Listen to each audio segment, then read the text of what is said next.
Bonjour tout le monde. Allez, on va démarrer ce nouveau webinaire. Merci d'être présent et fidèle au rendez-vous. Ça promet d'avoir pas mal de monde aujourd'hui puisqu'on a eu beaucoup d'inscriptions. Donc merci pour votre fidélité. Alors on va attaquer ce webinaire aujourd'hui sur un thème un petit peu différent en fait ça va être une étude de cas. Donc on va en profiter à travers cette étude de cas sur un cas concret. Pour balayer les différents aspects qui concernent le montage d'un projet solaire photovoltaïque.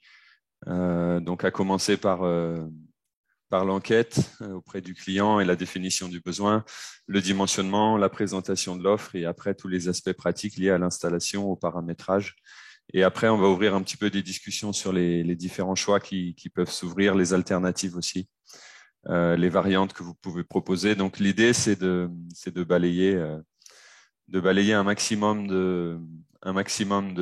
d'informations et de concepts, mais en partant d'une étude de cas. Alors, comme je disais il y a une minute, voici l'agenda de la journée, pardon, pas de la journée, mais de la formation aujourd'hui qui va durer 1h30. Donc, on va présenter Victron Énergie brièvement et ensuite, on va balayer les différents aspects de l'étude de cas, donc en démarrant par la définition du besoin, le dimensionnement du système, le choix des composants et le schéma synoptique, le chiffrage et la présentation de l'offre, ensuite l'installation, le paramétrage, la mise en service et les essais. Et ensuite, on ouvrira des discussions avec différentes variantes et une conclusion. Et on pourra terminer avec des échanges questions-réponses pendant entre 20 et 30 minutes suivant le temps que va durer la présentation. Donc, c'est une présentation assez complète. On va aborder beaucoup de notions. Mais j'espère en tout cas que ça vous sera utile pour faire un peu une mise en pratique à travers un cas concret. Voilà, donc allons-y. On va commencer comme d'habitude par la présentation de Victron Énergie. Ce sera assez bref.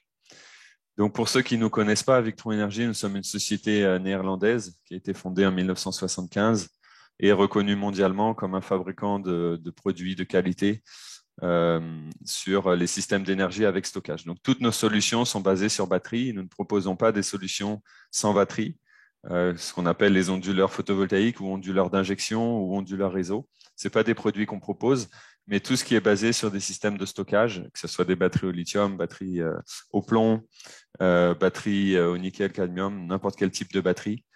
Nous proposons toute une ligne de produits là-dessus et on couvre différents marchés.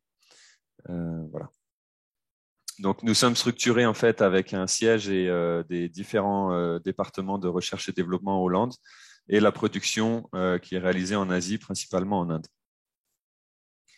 Ce qui nous distingue, c'est notre qualité et notre savoir-faire avec plus de 47 ans d'expérience dans le secteur, une technologie éprouvée et robuste et énormément de références à travers le monde qui se traduisent par une garantie de 5 ans avec une extension possible à 10 ans, c'est en option.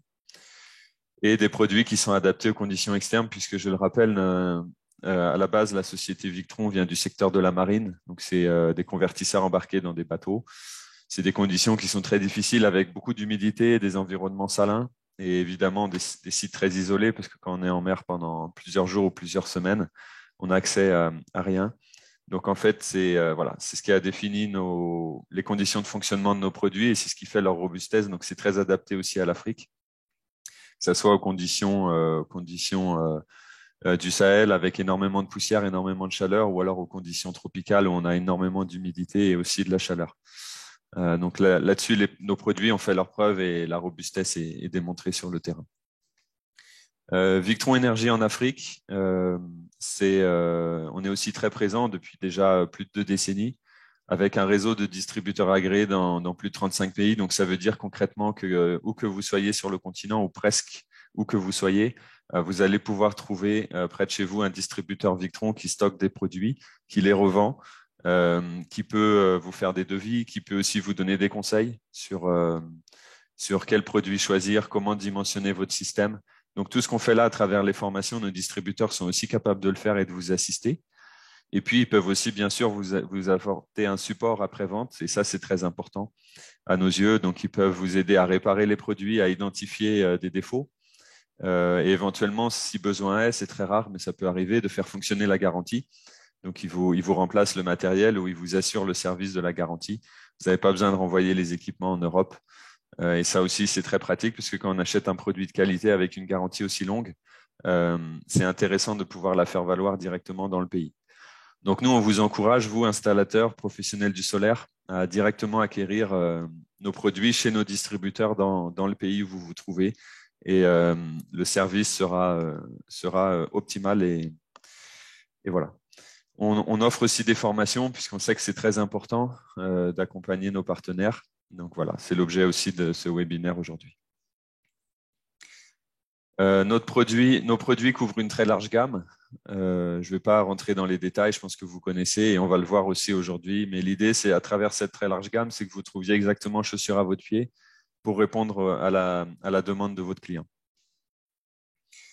Voici un exemple de système qu'on peut réaliser avec les produits Victron. Donc, ça peut aller du tout petit système en courant continu, avec un panneau, une batterie et quelques charges en 12 volts ou en 24 volts, jusqu'au gros système triphasé, industriel.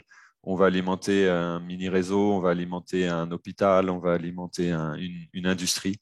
Donc, on peut faire tout ça avec les solutions Victron Énergie, avec bien sûr au milieu des systèmes moyens, des systèmes de quelques kVA, quelques dizaines de kVA. En hybride ou pas. Donc c'est très flexible et ça permet d'évoluer dans toute cette tranche de produits, sachant que vous pouvez même démarrer avec une installation monophasée simple de quelques kVA et la faire évoluer au fur et à mesure du temps vers un gros système en triphasé avec de multiples régulateurs solaires et tout ça avec les mêmes produits, donc en totale évolutivité dans le temps. Voilà, donc ça c'était pour la présentation de Victron Énergie. Maintenant, on va rentrer un petit peu dans le vif du sujet et de la formation d'aujourd'hui avec la partie qu'on appelle la définition du besoin. Donc c'est une partie qui est très importante et qui va conditionner en fait presque dès la base le succès ou non du projet. C'est un peu comme quand vous construisez une maison, si vous ratez les fondations, votre maison sera jamais droite, sera jamais solide et va pas résister longtemps. Or, si vous avez des fondations solides, ce sera un succès. Donc, quelques petites remarques et commentaires. Donc, en fait, là, concernant le dimensionnement, c'est un aspect qui nécessite de l'expérience, du doigté et du savoir-faire. Donc, ça ne s'acquiert pas comme ça en 30 minutes. Il faut du temps, il faut de l'expérience, il faut pratiquer, il faut dimensionner et redimensionner des systèmes pour commencer à avoir vraiment une expertise dans ce domaine. Et ce n'est pas accessible à tout le monde. Donc, c'est vraiment quelque chose qu'il faut savoir. Il existe plusieurs méthodes de dimensionnement. Et en fait, j'ai presque envie de dire, il y a presque une méthode par installateur, puisque chacun va avoir ses manières de calculer. Et donc là, la méthode que je vais présenter ici, une méthode qui n'est pas forcément la seule méthode qui fonctionne. Il y en a beaucoup, mais c'est juste une méthode qui peut vous donner aussi des idées ou qui peut permettre d'améliorer la vôtre. Donc, à savoir aussi qu'il y a des logiciels de dimensionnement qui existent. Nous, Victron, c'est pas notre vocation de créer ces logiciels et de les vendre. Alors, il y a des logiciels gratuits, des logiciels payants. Donc là-dessus, vous avez de l'offre sur le marché. Mais ce qu'il faut savoir aussi avec les logiciels, c'est que comment dire, des fois, ça peut être un outil qui n'est pas forcément totalement adapté pour certains projets, puisqu'il y a certains aspects du dimensionnement qui peuvent être omis ou certains aspects qui peuvent être surévalués. Et ce qu'on préfère chez Victron, c'est plutôt vous donner des ordres de grandeur, vous donner la méthode. Et à partir de cette méthode, quand elle est bien comprise, vous pouvez dimensionner tout type de projet, suivant le niveau de précision que vous voulez atteindre et aussi le feeling que vous allez avoir sur le projet. Donc, les pièges un peu qu'on peut avoir avec le dimensionnement, c'est d'un côté d'être trop conservateur, de trop jouer la sécurité et de pratiquer un surdimensionnement. Donc, dans ce cas-là, ce qui va se passer, c'est que le système proposé va être trop cher et il y a peu de chances que le client que le client valide le devis, puisque du coup, soit ça va être des concurrents qui vont être mieux placés, ou soit le client va renoncer au projet et va rester sur des énergies traditionnelles ou conventionnelles. L'autre piège, c'est d'aller vers le sous-dimensionnement. Et ça aussi, c'est quelque chose qu'on voit souvent sur le terrain, avec une solution qui est pas suffisamment puissante, qui est pas suffisamment robuste et qui va mal marcher ou pas du tout marcher. Et là, dans ce cas-là, on a une contre-référence puisqu'on a un client, un utilisateur final qui n'est pas satisfait. Et ça, c'est le deuxième piège. Donc, en fait, la subtilité du dimensionnement, ça va être de se situer vraiment sur le bon niveau, la bonne solution et avoir un dimensionnement harmonieux qui permet d'avoir un système qui est stable, qui est fiable et qui n'est pas non plus trop cher. Alors, on va démarrer en fait avec la première chose en général quand on est affaire à un projet, c'est qu'on a le contact du client. Donc, soit le client, on est allé le chercher, soit c'est un client qui nous a contacté. Et il va y avoir du coup quelques premiers échanges. Donc, évidemment, au départ, les premières questions à poser au client, ça va être pourquoi est-ce qu'il a pensé au solaire? Pourquoi est-ce qu'il souhaite s'équiper? Et quels sont les objectifs recherchés? Sachant qu'il y a deux gros objectifs en fait chez les clients qui sont souvent un petit peu mélangés. Le premier grand objectif, ça va être de diminuer les factures, de diminuer le coût de l'énergie. Et le deuxième objectif, ça va être d'avoir une énergie stable et fiable. Donc, dans beaucoup de pays, on n'a pas un réseau qui permet d'avoir une énergie stable et fiable. Et donc, l'objectif du client va être d'avoir de l'énergie de qualité et de l'énergie 24 heures sur 24. Donc déjà, quand vous avez un client qui vient vous voir, il faut déterminer lequel de ces deux objectifs est le plus important. Et il faut un petit peu démystifier parce que quand on est face au réseau, là aujourd'hui, on fait une étude de cas où c'est un système solaire résidentiel avec le réseau. Donc on ne va pas étudier les groupes électrogènes, on ne va pas étudier les systèmes qui sont pure off-grid, qui fonctionnent que au solaire. On va juste étudier un système qui est en ville ou en banlieue, dans une zone où le réseau est accessible et on va avoir du solaire, soit pour faire des économies sur la facture, soit pour pallier aux manquements et au délestage. Donc en fait, quand le client vient nous voir avec ce type de questions, il faut quand même démystifier et savoir que atteindre des économies et une rentabilité rapide ne sera pas forcément très aisé et beaucoup de gens s'imaginent qu'avec le solaire et avec un investissement minime, ils vont pouvoir faire des économies très rapides et en un an ou deux, ils vont pouvoir avoir un retour sur investissement. Donc, il faut bien informer les clients là-dessus que c'est pas forcément le cas. Le retour sur investissement, il est possible, mais il est plus long. Ça peut être 5, 6, 7 ans. Et ça ne doit pas être l'objectif numéro un. Souvent, ce type de client, le projet ne va pas pouvoir se faire puisque le devis sera trop élevé. Et à la fin, vous allez perdre du temps à faire des devis et faire des offres. Donc, ce n'est pas forcément ce qu'on recherche. Ou alors, si le client fait le projet, mais qu'après, il se rend compte que les économies qu'il avait espérées ne sont pas atteintes, il y aura une déception et ce sera encore une contre-référence. Donc là, au niveau du questionnement, il faut vraiment, parce que le solaire, ça génère beaucoup de fantasmes, ça génère beaucoup d'attentes. Et il y a pas mal de clients et de demandes qui sont pas vraiment intéressantes et qu'il faut refuser puisque on sait que c'est pas pertinent. Mais une fois que vous avez qualifié la demande du client et vous vous apercevez que c'est un projet sérieux, que c'est un client qui correspond à différents critères, là, on va pouvoir commencer quelques questions. Donc, présence ou non du réseau, ça c'est la première question. Donc là, on a dit que oui, c'est le cas, puisqu'on est dans une étude de cas où on est dans un système résidentiel en milieu urbain où il y a le réseau. Alors, l'autre question que vous posez, est-ce que le client est en monophasé ou en triphasé? Est-ce qu'il dispose déjà d'un groupe électrogène en secours? Et aussi, quel est le montant de ses factures d'électricité? Donc, toutes ces questions-là vont vous permettre déjà de vous faire une idée sur la taille du projet, sur le contexte de l'offre. Et vous allez déjà pouvoir discuter un petit peu avec le client, lui donner quelques informations. La deuxième étape, ça va être de lui envoyer un tableau à remplir. Donc, ce tableau, c'est le bilan de puissance. Le bilan de puissance, c'est le bilan énergétique. Et à partir de ce tableau, le client va devoir faire son petit travail, il va devoir renseigner le tableau et il va vous le renvoyer. Donc, ça va prendre quelques jours. Et évidemment, ce tableau, il ne faut pas le prendre comptant, c'est-à-dire qu'il ne faut pas juste se baser sur les informations qui sont fournies et dimensionnées, mais il faut le contrôler, il faut l'ajuster, il faut l'optimiser. Donc ça, c'est un point qui est très, très important. et qui va permettre aussi, comme je disais tout à l'heure, de définir la réussite future du projet. Donc, vous allez devoir discuter avec le client, vous allez devoir lui proposer des choses, vous allez devoir le conseiller pour que son bilan de puissance soit pertinent et soit adapté à une utilisation dans le cadre d'un système solaire hybride avec le réseau. Donc, ce que je vais faire, c'est que je vais vous montrer un bilan de puissance type qu'on utilise. Alors, là aussi, c'est un bilan de puissance, comme je vous disais tout à l'heure, c'est une méthode qu'on utilise, que j'utilise personnellement, mais ce n'est pas forcément la seule méthode et ce n'est pas forcément la meilleure méthode. C'est juste une méthode qui est mise au point. Et vous pouvez mettre au point le bilan de puissance que vous souhaitez, on va dire le modèle que vous souhaitez, qui est adapté à vos contextes, qui est adapté au projet que vous faites, au matériel que vous utilisez, etc. Donc ça, c'est le bilan de puissance vide que le client va devoir remplir. Et on le sait tous que quand le client remplit, il y a beaucoup de choses qui sont incohérentes. Ça peut être au niveau de la puissance des équipements, ça peut être au niveau de la durée de fonctionnement, et ça peut être aussi au niveau des quantités. Enfin, il y a beaucoup d'éléments sur lesquels le client peut apporter des erreurs parce qu'évidemment, eux, ce n'est pas des professionnels de l'énergie comme nous. Et donc, ils ne vont pas forcément savoir, par exemple, quelle est la puissance d'un climatiseur, quelle est la puissance d'un frigo ou d'un ventilateur.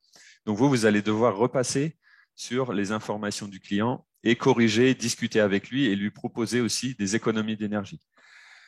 Alors là, on va faire l'exercice. Donc, on envoie ce document vide au client et puis on a un retour de la part du client. Donc là, j'ai fait une simulation d'un système et c'est le système qu'on va étudier aujourd'hui. Donc, vous avez ici la liste des appareils que le client souhaite alimenter. Donc ça, c'est très classique, hein. On a des lumières, un modem Internet, une télé avec CanalSat, un réfrigérateur, 2 ventilateurs sur pied, un climatiseur de salon, un climatiseur de chambre et un chauffe-eau. Donc là, avec toutes ces charges-là, on a les quantités, on a les puissances et on a les durées de fonctionnement. Alors là, les puissances, je les ai toutes corrigées par rapport à ce que le client avait donné, puisque, comme je vous disais, c'est très important de le faire. Sachant qu'ici, vous pouvez intégrer des solutions déjà pour réduire la consommation d'énergie. Donc, sur les lumières, on sait très bien que, par exemple, les lampes à incandescence ne sont pas très optimisées, les tubes fluo ne sont pas non plus très optimisés. Donc, on va pouvoir orienter le client vers de la LED si ce n'est pas ce qu'il a déjà. Et on va pouvoir réduire les puissances. Au niveau du modem, on ne peut pas faire grand-chose. Au niveau de la télé non plus, sauf si le client a vraiment une vieille télé ou des technologies comme le plasma qui consomment beaucoup d'énergie, on va plutôt l'orienter vers des technologies de télé LED, sachant que là, en fait, la philosophie, c'est que même si le client doit dépenser de l'argent dans des nouveaux équipements électriques, ça va lui coûter moins cher de faire cet investissement que d'alimenter un équipement qui est très énergivore ou très inefficace avec un système solaire qui a été surdimensionné. Donc vraiment, là, la politique, c'est plutôt de pousser le client à la sobriété plutôt que de le pousser à la consommation. Donc vous l'orientez vers des solutions LED. CanalSat en Afrique, c'est très utilisé. Donc voilà à peu près les puissances que consomme un petit module CanalSat.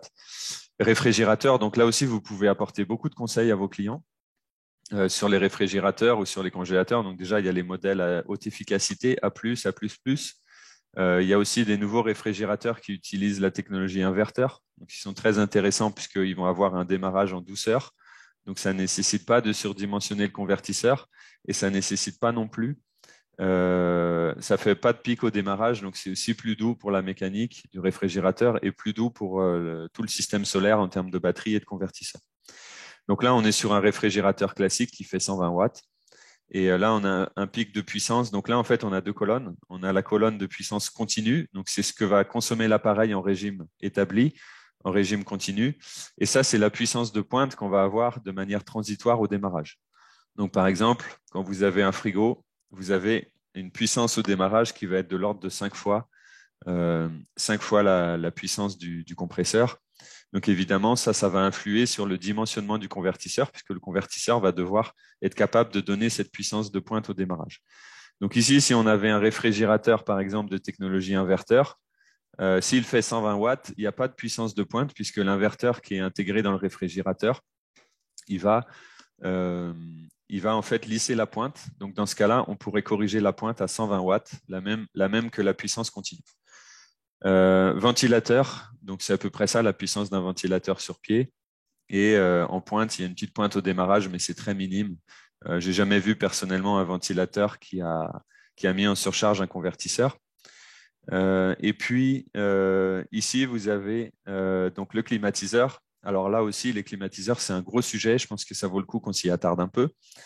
Donc, en fait, déjà, ce que j'ai fait, c'est que le client avait donné juste une liste de climatiseurs, 2 climatiseurs, sans spécifier les différences. Donc, en interrogeant le client, on peut distinguer 2 types de climatiseurs. Donc, il y a les climatiseurs qu'on utilise la journée. Par exemple, un climatiseur de salon. Donc là, si on regarde, là aussi, c'est un élément que, que je trouve intéressant de faire en fait dans les dimensionnements et dans les bilans de puissance, c'est de distinguer le fonctionnement sur les heures de jour. Donc on va dire de 6h, 7h du matin jusqu'à 16, 17h le soir. Et après, le durée de fonctionnement la nuit. Donc à partir du moment où le soleil se couche, où on va dire l'éclairement est insuffisant pour que les panneaux solaires génèrent beaucoup de puissance. Donc en général, la nuit, les heures de nuit ou les heures de faible ensoleillement durent 14 heures par jour et les heures de jour de fort ensoleillement durent 10 heures par jour. Donc là, si on revient sur nos climatiseurs, on a des climatiseurs, par exemple, qui sont utilisés plutôt la journée, donc type climatiseur de salon, pièce de vie, où là, on va avoir 5 heures de fonctionnement la journée, typiquement l'après-midi, en général pas trop le matin, et puis un petit peu dans la soirée. Et puis après, on a les climatiseurs qui sont utilisés exclusivement la nuit, qui sont des climatiseurs de chambre. Et là, on ne les utilise pas du tout la journée ou des fois seulement 1 heure ou 2 pour la sieste. Et on les utilise beaucoup de manière intensive la nuit. Donc ça, évidemment, c'est les climatiseurs qui vont beaucoup induire des surdimensionnements sur la batterie et qui vont évidemment coûter très cher à l'utilisateur en termes de coût sur le système solaire. Donc ça, c'est important de faire la distinction puisque ça va vous permettre de faire un dimensionnement qui est plus fin et qui est plus précis. Donc là, on a un climatiseur de salon qui fonctionne, je l'ai dit, donc 5 heures la journée, 2 heures le soir et un climatiseur de chambre qui fonctionne 8 heures la nuit. Et là aussi, donc j'ai pris des climatiseurs inverteurs. Alors, si vous êtes sur un nouveau projet et que le client n'a pas encore acheté ses équipements électroménagers, vous devez bien sûr le conseiller sur des technologies qui consomment peu d'énergie, donc typiquement les climatiseurs inverteurs. Si vous êtes sur un projet où ces équipements électriques en place, vous pouvez éventuellement lui recommander, s'ils sont vieux ou s'ils sont déjà usés, de les remplacer avec des modèles neufs de type inverteur qui vont vous permettre déjà de réduire la pointe.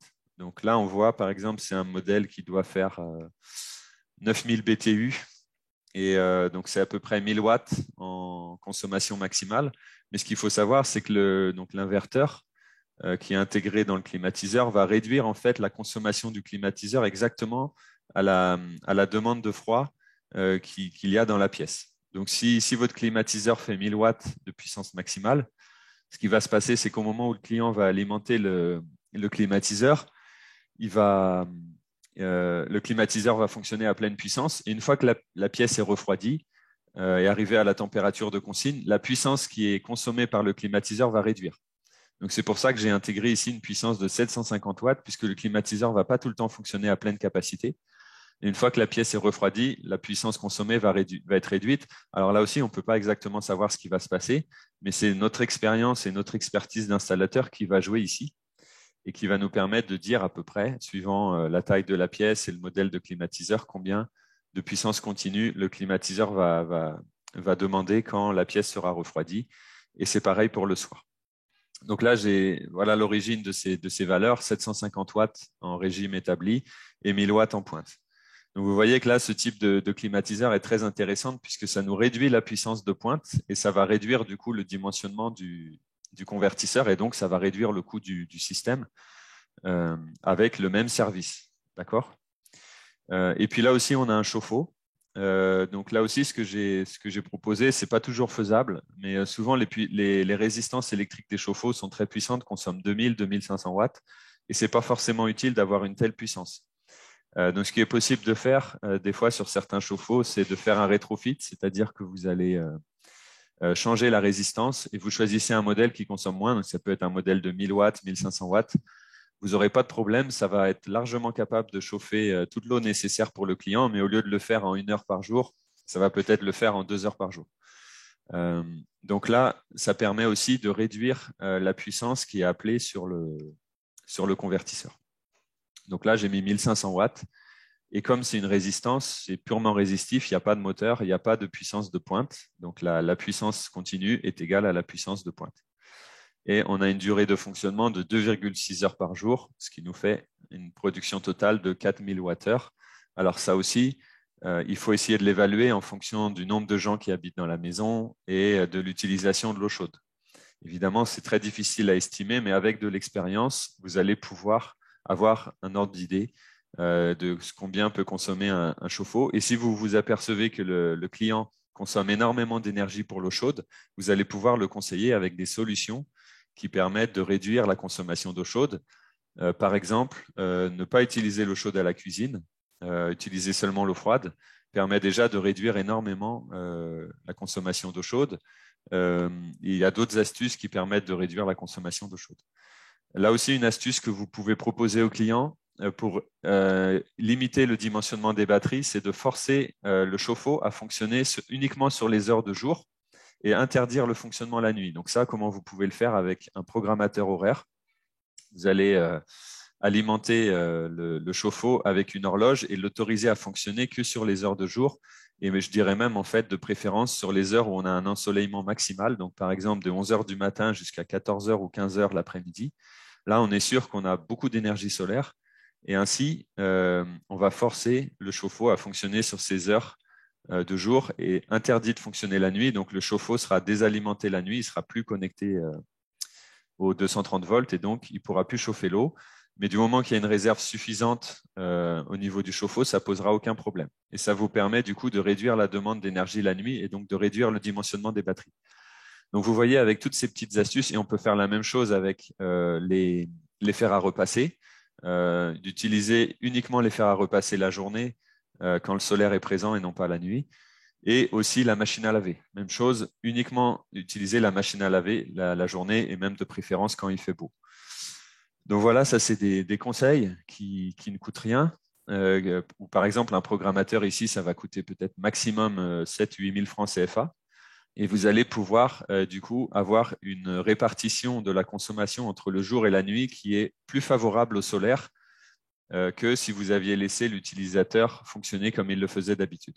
Donc avec toutes ces astuces-là, on a à la fois amélioré la répartition jour-nuit et on a aussi réduit la consommation globale d'énergie de l'utilisateur. Et on a aussi réduit la demande, la puissance appelée de manière continue et la puissance appelée en pointe. Ces deux valeurs ici. D'accord? Donc ça, c'est vraiment une étape très importante et je vous conseille de passer du temps. Et si vous avez même la possibilité de vous asseoir avec le client et de passer en revue tous ces postes pour lui permettre de faire des économies et de réduire toutes les valeurs ici, puisque ça vous permettra derrière d'avoir un système solaire qui est moins cher et qui est du coup que le client sera plus susceptible d'acheter et du coup vous aurez plus de chances de faire une vente. D'accord? Donc j'espère que c'est bien clair sur tous ces points-là. Une autre chose que je voulais vraiment appuyer et insister, là ici j'ai fait un petit graphique, on voit la répartition de la consommation suivant les différents postes. Et on s'aperçoit très vite que le plus gros poste ici, 57%, c'est la climatisation. Et encore, vous avez vu qu'on a fait des optimisations pour réduire la consommation de la climatisation. Et n'empêche qu'on a toujours une climatisation qui pèse 57% de la consommation d'énergie. Sur certains projets, on voit même 70%, voire 80% représentent la clim. Donc, une grosse discussion à avoir avec le client, c'est est-ce que le client il souhaite alimenter ses climatiseurs ou pas? Évidemment, s'il souhaite alimenter ses climatiseurs, ça va avoir une incidence énorme sur le coût du projet, ça va plus que doubler le coût. Et donc, le client doit en être conscient. Donc, ça, je pense que vous le savez tous, mais c'est vraiment un point qu'il faut montrer au client. Et ce type de graphique est très parlant.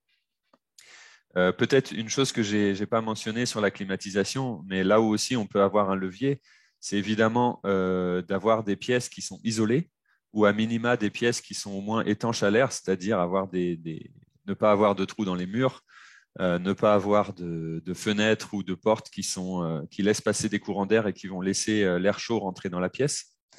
Avoir aussi une température de consigne qui ne soit pas trop basse. On voit tous des climatiseurs qui sont réglés à 16 degrés et qui fonctionnent toujours à pleine puissance.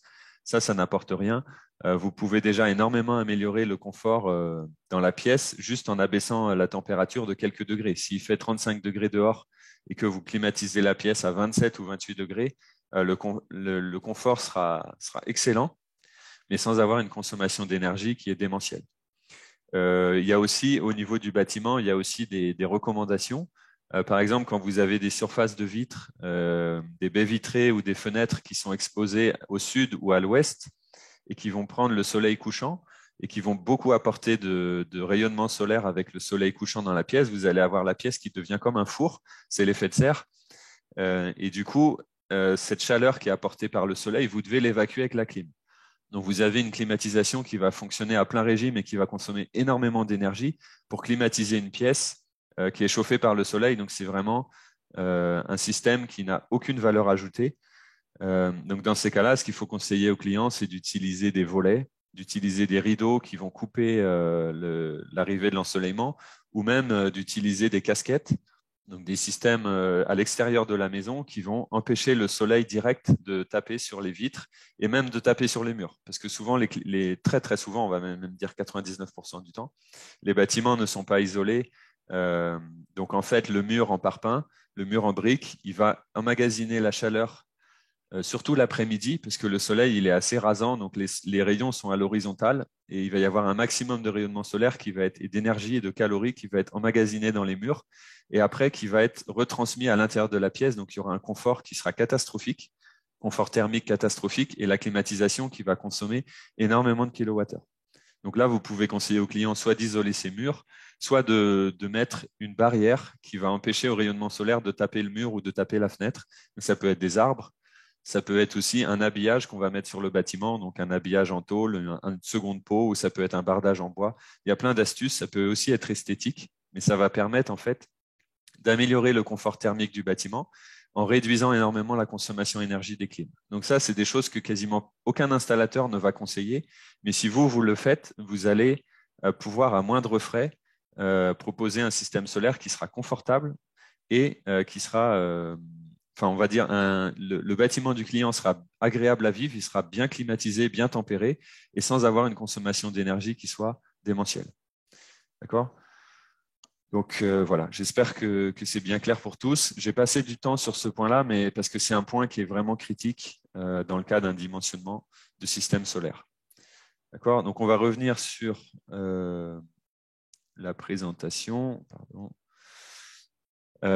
Donc après, en fait, une fois que vous avez défini votre bilan de puissance avec votre client, vous faites une vérification avec les factures électriques. Là, on a vu sur notre tableau, on arrivait à 19 et quelques kilowattheures par jour. Évidemment, vous allez le recouper avec les factures du client. Si vous vous apercevez que cette valeur est toujours supérieure à ce que le client consomme par jour, en réel, ça veut dire que votre bilan de puissance, il est faussé. Donc, il faut que vous vous approchiez de ce que le client consomme en réel. Et si, par exemple, votre client consomme en réel 25 kWh, vous pouvez très bien faire un travail de fond avec lui, un travail d'optimisation des consommations d'énergie pour abaisser ses consommations jusqu'à 15 kWh par jour. C'est tout à fait faisable. En remplaçant quelques équipements et avec quelques astuces, quelques conseils, vous allez pouvoir le faire. Et du coup, vous allez réduire de 10 kWh la consommation d'énergie du client, passer de 25 à 15 kWh. Et du coup, le client va faire déjà énormément d'économies d'énergie sans avoir beaucoup d'argent à payer. Et derrière, après, alimenter avec un système solaire ces 15 kWh par jour, c'est beaucoup plus facile que d'alimenter 25 kWh par jour. D'accord ? Donc ça, c'est aussi un travail très important à faire. Vous recoupez avec les factures électriques du client. Si vous n'avez pas accès à ces informations, vous pouvez aussi faire une mesure sur site, mais la mesure sur site va vous demander plus de temps et plus d'équipement. Donc, ce n'est pas toujours quelque chose qu'on fait, mais pour les gros projets, ça vaut le coup de le faire, puisque là aussi, vous allez avoir beaucoup plus de précision sur la manière dont l'énergie est consommée sur le site, et notamment une valeur très importante, c'est le profil de charge, c'est savoir est-ce que le client il consomme plus la journée ou est-ce qu'il consomme plus la nuit. Quand vous regardez juste les factures électriques du client, vous n'avez aucune information là-dessus, puisque c'est juste les consommations en kilowattheures par mois, donc vous n'avez aucune idée si l'énergie est consommée plutôt la journée ou plutôt la nuit. Voilà. Donc une fois que vous avez fait ce bilan de puissance, et que vous voyez qu'il y a un intérêt vraiment net au niveau du client, là, vous pouvez envisager de faire une visite de site. Ça prend du temps, ça nécessite de se déplacer, mais c'est très utile pour éviter les surprises. Donc là, vous allez pouvoir regarder plein d'aspects sur le bâtiment, mais là, je pense que je vous apprends rien. Quel est l'état de la toiture et de la charpente? Est-ce qu'il y a éventuellement des ombrages? On a tous eu des mauvaises surprises avec des systèmes.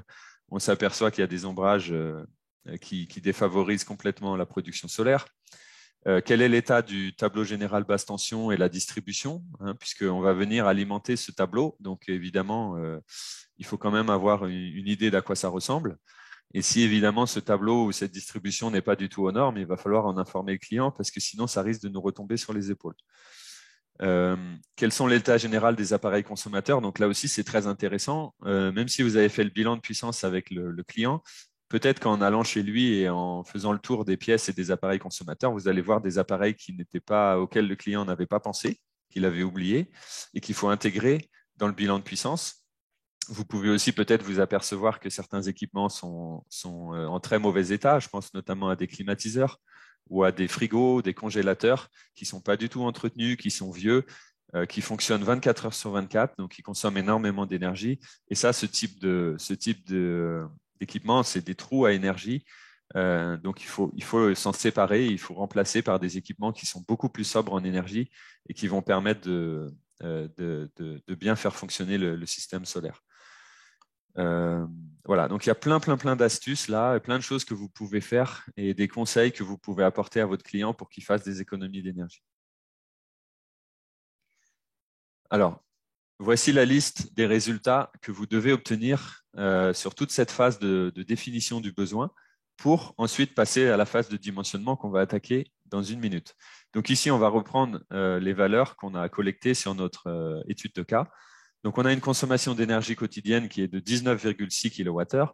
Donc là, le virgule 6 n'a pas beaucoup d'intérêt puisqu'on travaille avec des ordres d'incertitude qui sont assez importants. On ne sait pas vraiment comment le client va consommer l'énergie et ça dépend de tellement de facteurs et en premier lieu d'un facteur humain qu'en fait, on ne peut pas apporter une grande précision sur cette valeur. Donc, en fait, la consommation d'énergie, il faudrait plutôt dire qu'elle va se situer sur une fourchette entre 17-18 kWh et 22-23 kWh. On ne sait pas exactement combien ça va être. Et c'est seulement au moment où on va installer le système qu'on aura une réelle valeur. Et cette valeur n'est pas non plus gravée dans le marbre. Donc, le client, suivant ses habitudes et suivant les recommandations que vous allez lui donner, il va pouvoir jouer sur cette valeur de consommation. Mais bon, ici, on est sur 19,6 kWh. On a une répartition entre jour et nuit qui est assez équilibrée, 47%, 53%. Souvent, dans le résidentiel, on est sur des valeurs qui ne sont pas comme ça. On est plutôt sur du 30% la journée, 70% la nuit. Mais le fait d'avoir fait ce travail avec le client d'optimisation et notamment de basculer toute la consommation d'eau chaude sur la journée, ça vous permet d'améliorer le ratio. Ensuite, on a la puissance pointe ou la puissance pic qui va nous servir à dimensionner le convertisseur, qui est de 44,7 kWh. On a une puissance continue en régime établi de 3,5. Donc là, on n'a pas encore tenu compte des coefficients de simultanéité. On va les appliquer plus tard.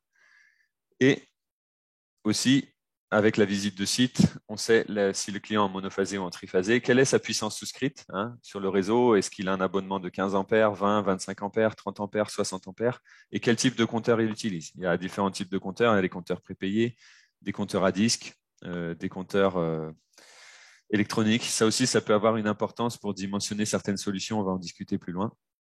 On a l'orientation et l'inclinaison du toit et on a la distance pour chiffrer et dimensionner les câbles. Maintenant, on va passer à l'étape du dimensionnement. Là, c'est un gros morceau aussi, mais quand même un peu moins important que la définition du besoin. Donc, on va dérouler cette partie.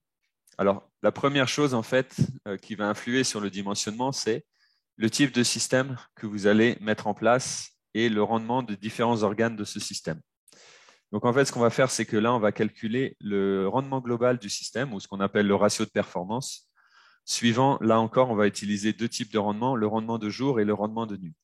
Donc, ce qu'on fait, c'est qu'on va lister l'efficacité ou le rendement de chaque équipement du système et on va multiplier ces rendements les uns avec les autres pour obtenir le rendement global qu'on retrouve ici.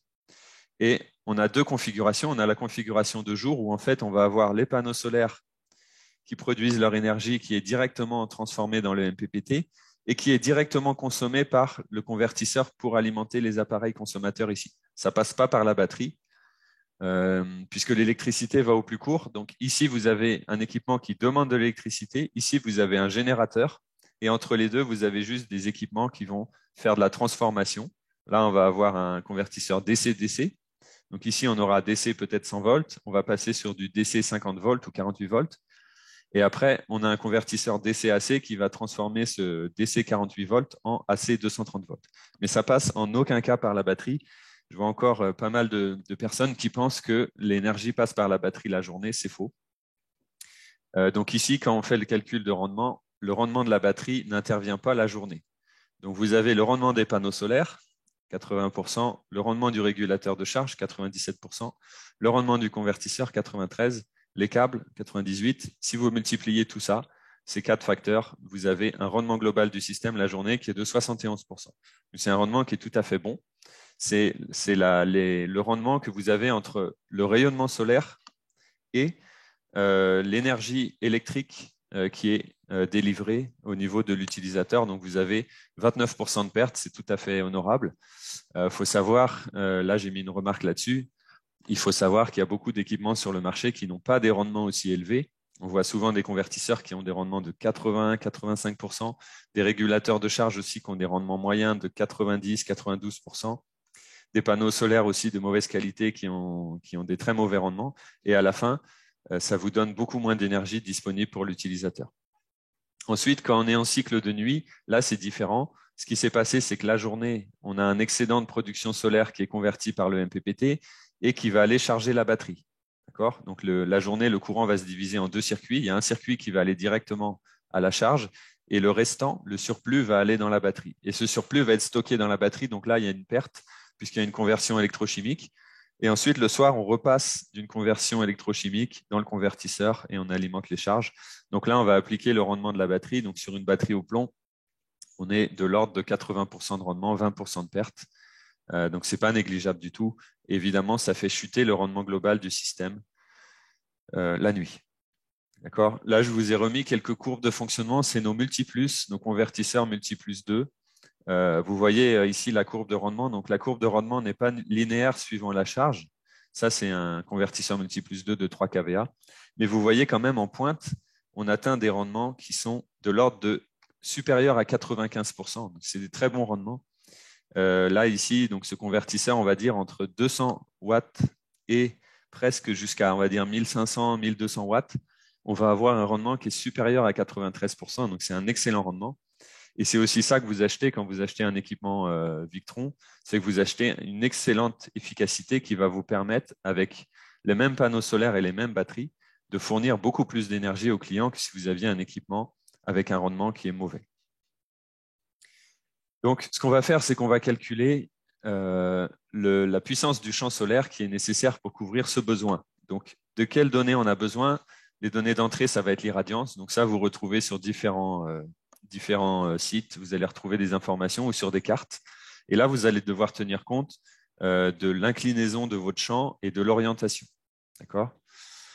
On va calculer aussi le rendement global combiné. Alors là, qu'est-ce que j'ai fait? Cette formule, en fait, c'est la quantité d'énergie qu'on consomme la journée, donc 47%, fois le rendement que notre système a pendant la journée.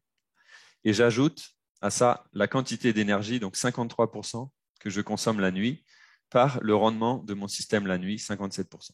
Et quand j'applique cette formule, j'ai un rendement global de mon système qui est de 64%. D'accord? Donc ça, c'est le rendement moyen sur 24 heures entre le rendement qu'on a la journée et le rendement qu'on a la nuit. Et ici, je retrouve ma consommation journalière. Donc ici, on a la formule qu'on va appliquer pour calculer la puissance solaire du champ photovoltaïque qu'on va devoir installer.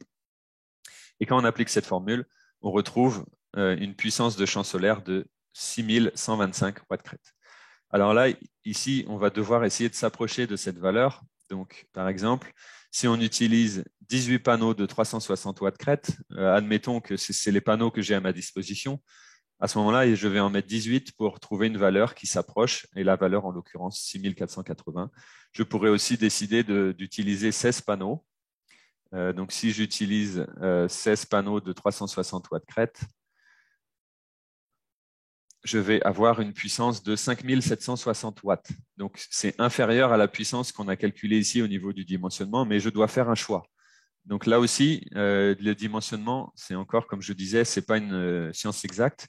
Et vous allez devoir appliquer votre choix. Donc, vous allez devoir décider si vous mettez 16 panneaux ou si vous mettez 18 panneaux ou si vous mettez 15 panneaux. En l'occurrence, on ne peut pas mettre 17 panneaux parce qu'on utilise un régulateur MPPT et on utilise un banc de batterie de 48 volts. On va voir pourquoi tout à l'heure. Donc, on ne peut pas mettre un nombre impair. On devrait avoir au minimum 2 panneaux en série pour pouvoir avoir suffisamment de tension pour recharger les batteries. À savoir que les panneaux 360 watts crête sont des panneaux 72 cellules. Donc ici, on va arrêter un choix et en l'occurrence, on va plutôt surdimensionner le champ solaire, d'autant plus que depuis plusieurs années déjà, maintenant, les panneaux solaires ne coûtent pas très cher. Donc, je trouve que c'est un peu dommage de se priver et de réduire la puissance solaire alors que les panneaux ne coûtent pas cher. Donc, on va faire le choix de mettre 18 panneaux de 360 watts crête. À partir de là, on va passer à l'étape où on va dimensionner notre régulateur. Donc, le régulateur, les données d'entrée dont on a besoin pour dimensionner le régulateur, c'est la puissance du champ solaire, on vient juste de la calculer, la tension des batteries. Là aussi, je vous appelle à revoir des webinaires qu'on avait faits sur quel type de tension batterie il faut choisir. Mais en l'occurrence, là, on est sur un système qui est relativement puissant. Et sur ce type de système, on recommande toujours d'utiliser une tension de 48 volts. C'est ce qui va être l'optimum technico-économique. Donc, c'est le choix qu'on fait ici. Et les panneaux, on a déjà décidé, donc c'est les panneaux qu'on a à notre disposition en stock, c'est du 360 watts crête, 72 cellules. Donc, ce qu'on va faire pour dimensionner le MPPT, on va utiliser l'outil en ligne. Je vous ai mis un lien dans la présentation, donc le voici. Et cet outil en ligne va vous permettre de définir le régulateur de manière très simple et sans pouvoir vous tromper pour l'autre projet. Donc, on a dit qu'on utilisait un panneau de 360 watts crête. Donc ici, c'est les panneaux Victron Énergie. Les caractéristiques sont déjà intégrées, mais si vous voulez, vous pouvez aussi utiliser, si vous utilisez un autre type de panneau, une autre marque, vous pouvez créer un module customisé. Vous allez indiquer les différentes valeurs VOC, ISC, etc., pour faire le calcul de MPPT suivant votre panneau. Mais nous, on va utiliser le panneau 360 watts crête, 24 volts, donc 72 cellules de Victron. Et on va rentrer les données. Donc déjà, au niveau de la température influe sur le nombre de panneaux qu'on peut mettre en série sur une string. Donc ici, en Afrique, on n'a pas des températures de moins 10 degrés. On est plutôt minimum 10 degrés, maximum 70. La tension de notre système, on a dit, c'était 48 volts. Et la tension de float, on va dire par exemple que c'est 55,2. Et là, on va définir le nombre de modules qu'on veut utiliser. Donc, on a dit qu'on allait utiliser 18 modules. Donc, on peut essayer de faire des séries de 6 et 3 en parallèle. Ça me fait 18 modules, mais on voit qu'il n'y a pas de résultat qui convient.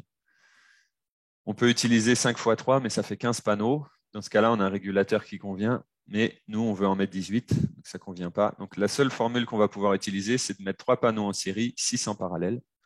Et du coup, on va utiliser un régulateur Smart Solar MPPT 150-100. Alors, soit il y a le modèle avec les MC4, soit il y a le modèle avec les borniers. Personnellement, je préfère utiliser les borniers puisque les MC4, il va falloir... vous ne pouvez pas brancher tout un champ solaire de 18 panneaux sur un seul MC4. Si vous faites ça, vous allez détruire le MC4. Il n'est pas capable d'encaisser un courant aussi fort. Vous allez le faire fondre. D'ailleurs, c'est un avertissement qui est bon à savoir. Donc, vous allez devoir répartir la puissance de votre champ solaire sur au minimum 3 entrées pour que le courant soit divisé sur les 3 connecteurs. Alors qu'ici, si vous utilisez un bornier, vous n'avez pas ce souci-là. Okay, donc, on va utiliser ce type de régulateur dans notre projet. Si vous voulez voir les calculs, vous allez les retrouver ici. Alors, peut-être certains vont se poser la question. A priori, là, on a surdimensionné le champ solaire et on est au-delà des capacités du régulateur. C'est le cas, puisqu'on voit qu'on est à 100 ampères. D'ailleurs, c'est inscrit en orange. On va avoir par moment le régulateur qui va avoir trop de puissance solaire. Mais ce n'est pas un problème avec nos équipements Victron. On peut surdimensionner le champ solaire d'un facteur assez important. Et ça va vous permettre du coup d'avoir, même par temps gris, par temps couvert, par temps pluvieux, d'avoir quand même une production solaire qui est correcte. Et puis, le jour où il fait très beau, eh ben, il y aura une petite partie de la production solaire qui ne sera pas utilisée parce que le régulateur sera à pleine capacité, mais ce n'est pas gênant. C'est pas vraiment gênant. Donc, voilà. Là, c'est ce modèle-là qu'on retient pour notre système. Donc, je l'ai marqué ici et on va utiliser un câblage de 6 chaînes de 3 panneaux en série. Ensuite, on va choisir le convertisseur. Donc là aussi, il y a beaucoup à dire, mais je vais vous donner quelques formules qui vont vous permettre de choisir le bon convertisseur à coup sûr. Donc l'avantage ici, c'est qu'on a déjà fait un travail préliminaire d'optimisation. Et donc, ça réduit les facteurs et ça va permettre de ne pas mettre un convertisseur qui est trop gros et qui va coûter trop cher au client. Donc, la première question à se poser, c'est est-ce qu'on a besoin ou non d'un chargeur? Soit on va utiliser un convertisseur chargeur, ou ce qu'on appelle un onduleur chargeur, soit on va utiliser un onduleur simple. Là, on a dit que dans notre étude de cas, on était dans une application où on avait le réseau. Et si on a le réseau qui est disponible, je vous recommande très fortement d'utiliser un onduleur chargeur parce que vous faites un système hybride et vous êtes capable d'utiliser le réseau pour compléter votre approvisionnement en électricité si à un moment le système solaire est trop déchargé. Ou alors si l'utilisateur consomme plus d'énergie qu'à l'habitude, par exemple il a des invités ou il y a quelque chose de spécial qui fait que il consomme beaucoup plus d'énergie, vous pouvez vous appuyer sur le réseau pour compléter en appoint si vous utilisez un système avec un onduleur chargeur. Si vous utilisez un système avec juste un onduleur, vous ne pouvez pas faire ça. Donc la tension des batteries, on l'a déjà fixé. Le coefficient de simultanéité, donc ça, c'est à définir suivant les probabilités que tous vos équipements fonctionnent en même temps. Là, on a vu dans notre système qu'il y avait déjà le chauffe-eau qui était, si on revient dessus, je vais prendre un petit peu de temps. Le chauffe-eau, il a été forcé pour fonctionner seulement de 11h à 15h. Donc, on sait que le chauffe-eau, déjà, ne pourra jamais fonctionner en même temps que la clim, qui fonctionne, elle, que la nuit. Donc, déjà, vous êtes sûr que ces deux puissances-là ne pourront jamais se trouver ensemble au même moment. Donc, déjà, votre convertisseur n'aura jamais une puissance continue totale qui est égale à la somme de toutes ces charges-là. Et on pourrait dire la même chose aussi du climatiseur de salon qui ne sera jamais utilisé en même temps que le climatiseur de nuit. Donc, on va pouvoir appliquer un coefficient de simultanéité ici qui est de notre choix et qui va dépendre justement du risque de la simultanéité d'avoir tous les équipements qui fonctionnent en même temps. Donc là, il faudrait le calculer. Bon, ça prendrait un peu de temps. On va partir sur une estimation. En l'occurrence, 75%, ça semble être une estimation qui est tout à fait raisonnable. C'est même probablement moins que ça, peut-être 60%, 65%. OK? Donc, on revient sur notre présentation. Et ici, on va appliquer ce coefficient de simultanéité sur nos puissances pointes et puissance continue. Et aussi, un point très important, il faut tenir compte de la puissance ambiante, la température ambiante. En Afrique, on a des températures qui sont très élevées et la température élevée va réduire la puissance que peut donner le convertisseur. Si par exemple, vous reprenez le tableau de la fiche technique du convertisseur, vous allez vous apercevoir que la puissance de sortie du convertisseur va être réduite par rapport à la température. D'accord? Et ça, vous devez le prendre en compte dans votre dimensionnement. Donc nous, si on reprend notre calcul, notre étude de cas, je vais sortir la calculatrice. Pardon, du coup, je l'ai fermé, donc c'est pas grave. On va juste je vais faire le calcul avec mon téléphone et puis je vous dirai le résultat. Donc, on a une puissance continue de 3,5 kW et on applique un coefficient de simultanéité de 0,75, ce qui nous donne une puissance de 2,62 kW. Ça, c'est la puissance continue en régime établi. Donc, et si on prend en compte une température ambiante de 35 degrés, on va se situer ici sur le tableau entre la ligne puissance continue à 25 degrés et puissance continue à 40 degrés. Donc, si on a une puissance de 2,6 kWh, donc 2625 watts, on voit que le convertisseur de 3 kW, il va être un peu juste, puisqu'à 40 degrés, il est capable de délivrer 2200 et à 25 degrés, il est capable de délivrer 2400. Donc déjà, même à 25 degrés, il va être en surcharge et le convertisseur va s'éteindre. Le deuxième choix qu'on va avoir, c'est d'utiliser ce convertisseur de 5 kVA. Là, on voit qu'il peut délivrer 4000 watts à 25 degrés et 3700 watts à 40 degrés. Donc, nous, on consomme 2625 watts. Donc, ça me semble être le bon choix et ça nous laisse de la réserve de puissance si jamais le client veut rajouter quelques équipements plus tard. Si après, on prend les autres, les autres appareils, les 8 kVA et 10 kVA, c'est surdimensionné. Donc, il n'y a pas vraiment lieu d'aller vers ce type d'équipement, sauf si le client en émet le souhait. Évidemment, le prix sera plus élevé. D'accord ? Si on regarde maintenant au niveau de la puissance pointe, comme on a beaucoup d'équipements avec des inverteurs, on a une puissance pointe qui est très modeste. Et si on applique le coefficient de simultanéité sur la puissance pointe, donc je fais 4650 watts fois 0,75, je retrouve une puissance de pointe de 3400 watts. Donc, je vois ici que mon convertisseur est capable de donner 9000 watts en puissance crête ou en puissance pointe. Donc, il n'y a aucun problème. Il pourra démarrer tous nos équipements sans aucune difficulté. Donc, ça y est, on a choisi ici l'équipement qui nous convient. Ce sera un Multiplus 2, 5 kVA et 48 volts. Ensuite, troisième et dernière étape, ça va être de calculer le banc de batterie. Donc, pour calculer le banc de batterie, là aussi, il y a beaucoup de formules. Vous allez trouver beaucoup de méthodes qui existent. Là, je vous en présente une, mais ce n'est pas la seule. Et après, ce sera à vous d'adapter, suivant les contraintes de votre projet, quel type de méthode vous voulez utiliser pour dimensionner votre banc de batterie. Mais les données d'entrée, ça va être combien d'énergie on consomme la nuit. Alors, certains installateurs utilisent l'énergie consommée toute la journée sur 24 heures, qui vont additionner la puissance, l'énergie qui est consommée le jour, l'énergie qui est consommée la nuit. Personnellement, j'utilise plutôt la méthode de prendre l'énergie qui est consommée la nuit, parce que là, on est sur un système hybride avec le réseau qui va pouvoir venir en appui. Donc, on a de la flexibilité, on n'est pas obligé de surdimensionner les batteries. Si on utilise l'énergie qui est consommée en totalité sur 24 heures, on est plutôt sur 19,6 kWh. Et là, ça va conduire à mettre en place un banc de batterie qui est beaucoup plus important, évidemment, qui va coûter beaucoup plus cher. Donc, on va définir l'autonomie souhaitée. Donc là, c'est un jour. Bon, il faudrait plutôt dire une nuit, puisqu'on va partir sur… C'est un choix, hein, c'est arbitraire, et là, c'est vous qui décidez. Mais on va dire qu'on veut avoir un banc de batterie qui est capable de stocker cette quantité d'énergie pour la restituer la nuit. La tension des batteries est de 48 volts. Le rendement du convertisseur est de 93%, puisqu'il faut bien voir que le convertisseur ici est placé entre la batterie et la charge. Donc, quand la batterie va délivrer de l'énergie, cette énergie va être transformée par le convertisseur, ce qui va générer des pertes, et va être transmise aux charges. Donc, il faut tenir compte de ces pertes quand on dimensionne la capacité des batteries. Et puis, le dernier paramètre qui est aussi très important, c'est quelle est la profondeur de décharge que vous voulez autoriser sur votre banc de batterie. Donc là, on a choisi 50%, c'est ce qui est recommandé pour le plomb. Mais en fait, vous pouvez aussi choisir des valeurs inférieures, 30-40%. Et comme ça, vous aurez des durées de vie de batterie au plomb qui sont beaucoup plus grandes. Ce qu'il faut savoir, c'est qu'avec les batteries au plomb, c'est pas très économique de les utiliser. Ça coûte plus cher que d'utiliser le réseau. Donc, nos recommandations, ce serait plutôt d'utiliser les batteries au plomb avec une faible profondeur de décharge, de l'ordre de 20-30%, et de garder la réserve d'énergie dans les batteries pour du backup.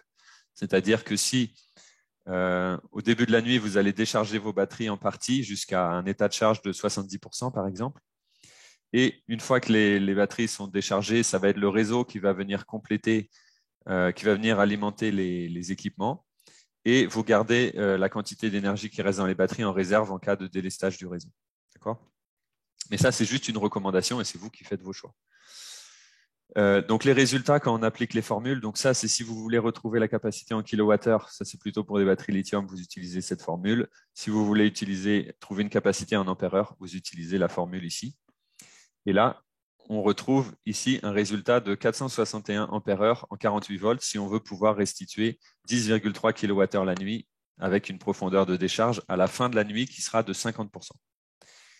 Donc là aussi, on doit faire un choix. Donc, par exemple, on va utiliser 8 batteries Victron gel de 12 volts et 220 ampères-heure, ce qui nous donne une capacité de 440 ampères-heure. Alors, il faut bien penser à contrôler les courants de charge et de décharge, surtout quand on est avec des batteries au plomb. Ça avait été aussi expliqué durant les webinaires précédemment, mais vos batteries ne doivent pas être déchargées ou chargées avec des courants trop forts au risque de les abîmer. Donc ici, on va constituer avec ces 8 batteries, on va en mettre 4 en série et 2 en parallèle. Ça va nous donner un banc de batterie qui fait 48 volts et 440 ampères-heure. Donc 440 ampères-heure, c'est la capacité du banc de batterie. Et ce qu'on recommande en termes de batterie plomb, c'est d'avoir un courant de charge qui est situé entre 10 et 20% de la capacité, donc entre 44 et 88 ampères. On voit ici que nous, on a choisi un régulateur de 100 ampères, donc ça veut dire que le régulateur est un peu surdimensionné par rapport à la capacité de notre banc de batterie. Et si notre régulateur envoie 100 ampères dans la batterie, ça va être un courant excessif. Alors, il faut aussi minorer par le fait que le convertisseur, durant la journée, va aussi prendre de l'énergie sur le bus DC et va donc réduire la quantité de courant qui rentre dans la batterie. Donc, normalement, ça ne devrait pas poser de problème. Mais si on veut, on peut quand même décider de soit réduire le courant de charge du régulateur, on peut le faire par réglage. Si on veut, on peut se mettre à 80 ampères ou 90 ampères. On peut aussi choisir de réduire un peu la capacité solaire pour réduire le courant de charge, ou on peut aussi choisir d'appliquer une fonctionnalité qui s'appelle DVCC sur les équipements Victron. Mais pour ça, il faut avoir un Serbo GX et qui va permettre, si à un moment le courant qui rentre dans la batterie est trop fort, il va dire au régulateur MPPT et au multiplus de réduire le courant pour ne pas dépasser une certaine limite. On va voir ça un petit peu plus loin. Donc là, on voit qu'en termes de courant de décharge, on est un petit peu surdimensionné côté solaire, mais ce n'est pas choquant parce qu'il y a une partie de la consommation solaire qui sera directement prélevée la journée par les charges. Si on regarde en termes de décharge, on a dit que la pointe était à 3500 watts et en régime continu, on était à 2500 watts. Donc 2500 watts divisé par 48 volts, ça va me donner un courant de décharge de la batterie qui est de 52 ampères. Donc 52 ampères, c'est tout à fait raisonnable pour un banc de batterie qui fait 440 ampères-heure. Donc il n'y aura pas de problème au niveau de la décharge des batteries, mais c'est au niveau de la charge qu'il y a un courant qui est quand même un petit peu fort. Ensuite, vous devez dimensionner la filerie et les protections. Pour ça, vous avez une session qu'on avait faite de formation qui est disponible sur YouTube. Le lien est ici. Et puis, vous avez pas mal de produits Victron qui vous permettent de mettre les protections dont vous avez besoin. Là, on ne va pas s'attarder là-dessus, sinon le webinaire va durer longtemps. Déjà que là, on est un petit peu en dépassement. Donc après, on a sélectionné nos composants. Donc là, j'ai remis la liste des composants dont on a besoin dans le système. Donc les modules, le régulateur, le convertisseur et les batteries. Donc avec tous ces équipements-là, on va pouvoir faire notre système solaire. En option, on va pouvoir proposer un système de monitoring avec un Serbo GX et je vous recommande énormément de le mettre. C'est tellement puissant et tellement intéressant que ça vaut vraiment le coup de rajouter ce petit surcoût, surtout pour un système de cette taille. Le Serbo GX va peut-être coûter seulement 5% ou 3% du coût du système, mais va vous apporter tellement de services et tellement de fonctionnalités intéressantes que ce serait dommage de s'en passer. Et après, en deuxième option, on peut aussi ajouter un écran tactile au Serbo GX pour que l'utilisateur puisse directement visualiser son système quand il est dans le local technique. Après, en termes d'accessoires, je vous ai listé ici les accessoires qui pourraient être nécessaires, notamment les fusibles et notamment des disjoncteurs, des parafoudres. Surtout, ne pas se passer des parafoudres. Là, on est sur une application où on est connecté au réseau et l'onduleur, le convertisseur va tout le temps rester connecté au réseau. Donc, il peut y avoir des surtensions qui arrivent quand il y a des orages. Alors, le parafoudre est vraiment très, très important. Vous pouvez vous en passer, mais si vous vous en passez, vous risquez de claquer le convertisseur quand il y a une surtension. Et ça, ce n'est pas couvert par la garantie, évidemment, puisque c'est des orages, donc personne ne contrôle ça. Donc vraiment, on recommande mettez un parafoudre sur l'entrée AC-in, le input du convertisseur. Le coffret de jonction PV, là, je ne vais pas détailler parce qu'il y aurait beaucoup à dire, mais au moins vous avez les informations là-dessus. Et voici le schéma type du système qu'on va mettre en place et qu'on va installer. Voilà. Je pense que vous connaissez tout ça, vous êtes familier, mais au moins ici, vous retrouvez l'architecture qu'on va implémenter. Ensuite, on passe, une fois qu'on a cette liste, on va passer à la phase de chiffrage. Donc, ce que vous pouvez faire, c'est que vous pouvez présenter deux variantes à vos clients. Vous pouvez lui présenter une variante économique. Vous allez faire un choix avec des convertisseurs, batteries, champs solaires qui sont plutôt, on va dire, un peu sous-dimensionnés. Mais si vous communiquez clairement là-dessus avec le client, vous lui dites que le système ne sera pas en capacité de prendre en charge la totalité de son besoin, peut-être 70%, 80%, et le complément viendra du réseau, mais au moins vous avez un devis qui est économique et qui est compétitif en termes de prix. Et après, vous faites un deuxième devis qui est confort, où là, vous allez mettre un dimensionnement qui est plus confortable, qui est plus sûr, plus puissant, Et si le client, suivant son budget, va avoir le choix entre les deux. Et au niveau commercial, c'est assez intéressant parce que ça vous permet de faire deux propositions au client et de lui laisser du choix. Ensuite, en option, vous pouvez proposer donc le système de monitoring et contrôle Cerbo GX. C'est vraiment, moi, je vous conseille très fortement de le mettre. Et puis après, les autres équipements qu'on a ici, vous pouvez aussi les proposer. Ensuite, dans la présentation de l'offre, là, c'est libre à vous, mais je vous recommande d'intégrer toutes ces informations, notamment le taux de couverture solaire, l'autonomie et la durée de vie des batteries. Vous pouvez aussi intégrer les économies que va faire le client grâce au système solaire, les économies financières. Mais attention, ça peut être à double tranchant, puisque des fois, les économies financières sont pas suffisantes et amènent à des temps de retour qui sont très longs et qui peuvent décourager le client. Donc, ce qu'il faut voir, c'est que quand on achète un système solaire, il n'y a pas que l'aspect financier, il y a aussi l'aspect confort. Et c'est aussi avoir un système solaire, c'est aussi avoir une énergie de qualité et ne plus avoir de délestage. D'accord? Donc ça, ce sera à votre libre choix si vous souhaitez intégrer ça dans l'offre. Ensuite, on passe à la partie installation, paramétrage et mise en service. Donc là, c'est intéressant, je trouve, de le faire puisque comme on a déjà défini un système qui est arrêté, on va voir point par point et équipement par équipement qu'est-ce qu'on va mettre comme paramètres concrètement dans la machine. Alors, première étape, on va installer le système. Donc, ce que je vous recommande de faire, c'est de dessiner un schéma unifilaire. Ça va vous permettre de bien visualiser comment le système est câblé. Et puis, c'est toujours utile de l'avoir sous la main, même plus tard, une fois que le système est installé, parce que vous savez au moins ce qu'il y a sur le système, quels sont les composants, quelles sont les sections de câbles, quelles sont les protections. C'est toujours utile d'avoir ça sous la main et tout professionnel devrait avoir un schéma unifilaire. C'est comme en musique, une partition. Si vous n'avez pas la partition sous la main, vous savez jouer le morceau de musique. Mais 2 ans plus tard, si on vous demande de rejouer, vous ne savez plus. Donc là, avec le schéma unifilaire, au moins, vous avez toujours le plan du système sous la main, sous les yeux. Vous faites la liste détaillée des composants et là, je précise jusqu'aux caractéristiques de chaque COS parce que un système, c'est l'ensemble de ses composants. Et si vous avez des très bons équipements dans votre système, mais que vous avez par exemple une COS qui a été mal conçue, qui a été trop grosse ou trop petite, qui a été mal sertie, ça va être un point de faiblesse de votre système et ça peut apporter des gros problèmes. Donc, comme on dit, un petit trou peut faire couler un gros bateau. Donc, vous avez un gros système comme ça qui vaut quand même une certaine somme. Et à cause d'une petite cosse ou d'un câble qui a été mal serti ou mal dimensionné, vous avez votre système qui va mal fonctionner, qui va dysfonctionner parce que ça génère des chutes de tension et le système commence à faire n'importe quoi. Ou alors, plus grave, vous pouvez démarrer un incendie parce que le sertissage est mal fait, il y a un point de chauffe et ça fait un incendie. Et là, vous avez votre système qui part en fumée, voire plus grave, la maison entière. Donc vraiment, c'est très important que tout votre système soit vraiment soigné et de qualité de A jusqu'à Z. D'accord? Donc ça, c'est une photo d'un système, je trouve, qui est assez proprement installé et bien réussi. C'est notre partenaire Easy Solar qui se trouve au Sierra Leone. Et ils ont utilisé beaucoup d'accessoires Victron, mais qui permettent de faire un joli petit système. Et qui ressemble assez à celui sur lequel on travaille aujourd'hui, avec 8 batteries. Donc ensuite, on passe au paramétrage. Une fois que vous avez installé et posé les équipements au mur, vous les avez câblés, là, vous allez passer au paramétrage. Donc, la première chose que vous faites, c'est que vous connectez le MPPT à la batterie, mais vous ne connectez pas au panneau, puisque quand vous le connectez à la batterie, à la première mise sous tension, il va détecter la tension de la batterie. C'est un autodétect, mais ça, c'est seulement à la première mise sous tension. Donc, si vous mettez d'abord sous tension avec les panneaux, il se peut, il y a même des fortes chances que le MPPT ne détecte pas la bonne tension de batterie, puisqu'il est sur une tension de panneau.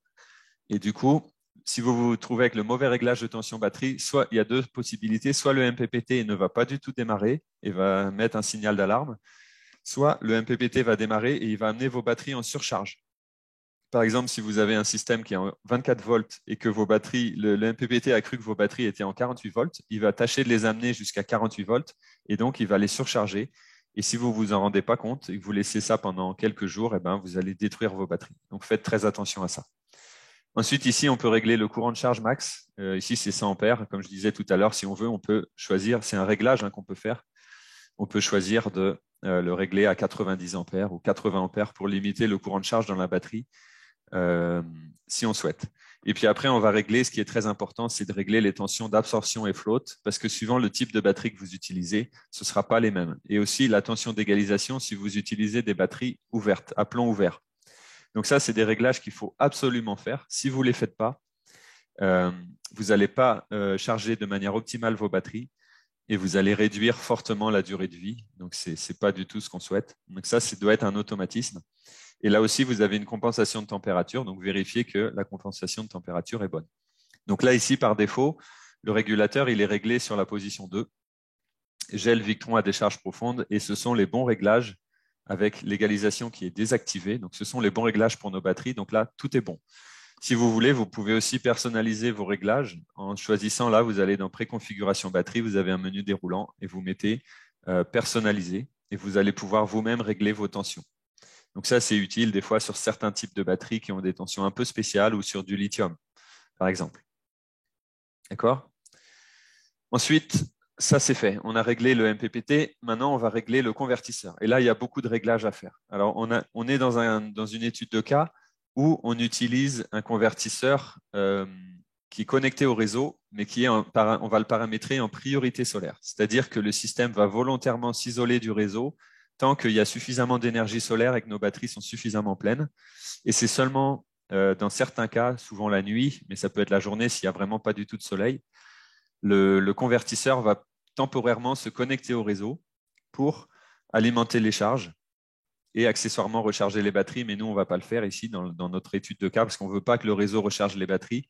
Ce serait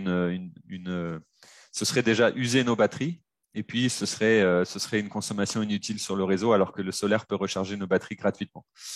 Donc, on va se paramétrer sur ce type de configuration qu'on appelle priorité solaire ou qu'on appelle virtual switch. Chez Victron, vous avez dû entendre ce terme-là.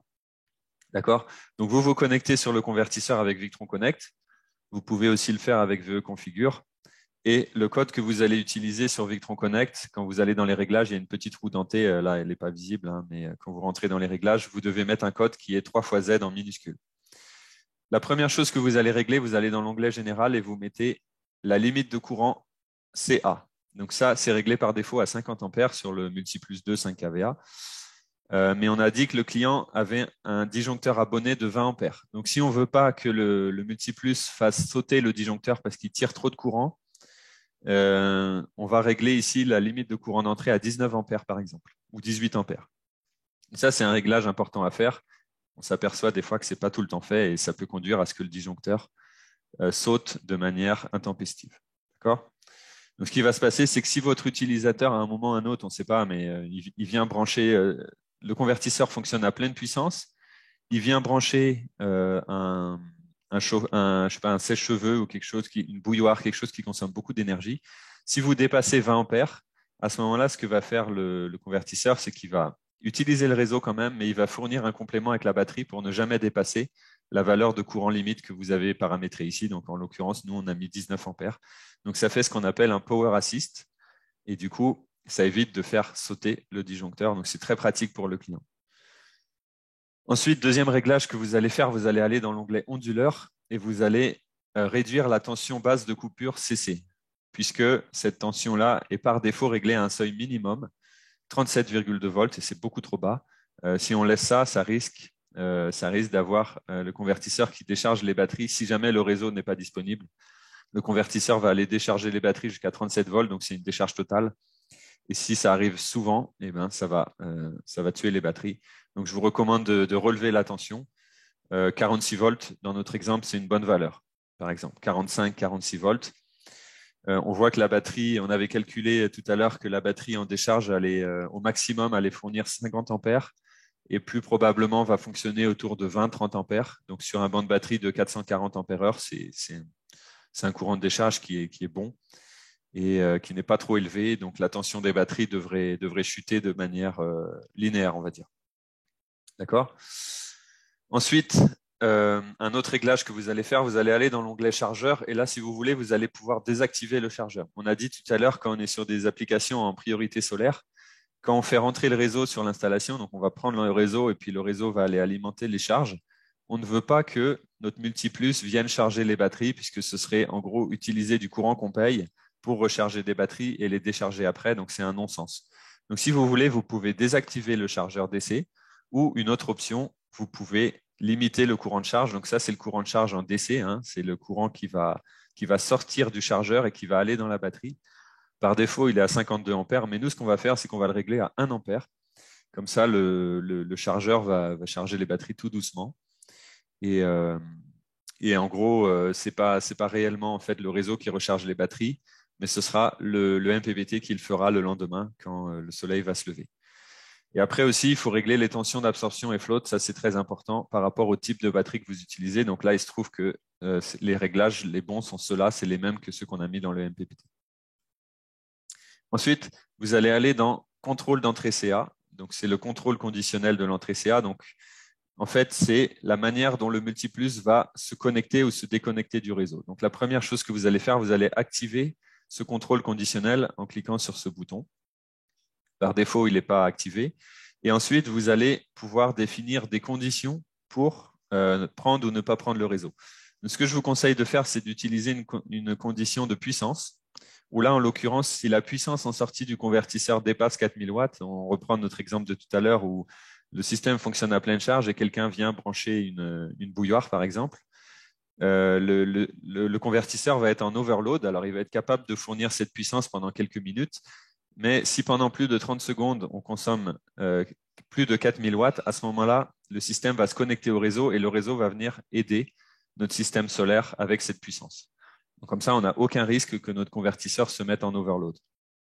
Ensuite, là, on a le seuil bas, c'est-à-dire que si la puissance redescend en dessous de 2500 watts pendant 2 minutes, on va se déconnecter du réseau et on va refonctionner en mode solaire autonome, en autoconsommation. Et ça, c'est une fonctionnalité intéressante qui vous apporte beaucoup de flexibilité. Ensuite, la deuxième condition qu'on active, c'est d'utiliser le niveau de tension des batteries, donc le niveau de charge de la batterie. Et on va choisir des seuils pour se connecter au réseau et se déconnecter du réseau.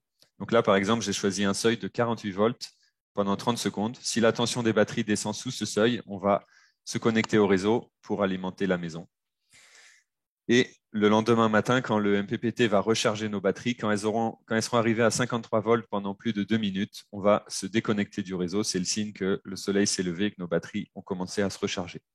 Donc, ces seuils-là, évidemment, vous pouvez jouer avec et ça va dépendre de la manière dont le client consomme l'énergie et aussi de la taille de vos batteries.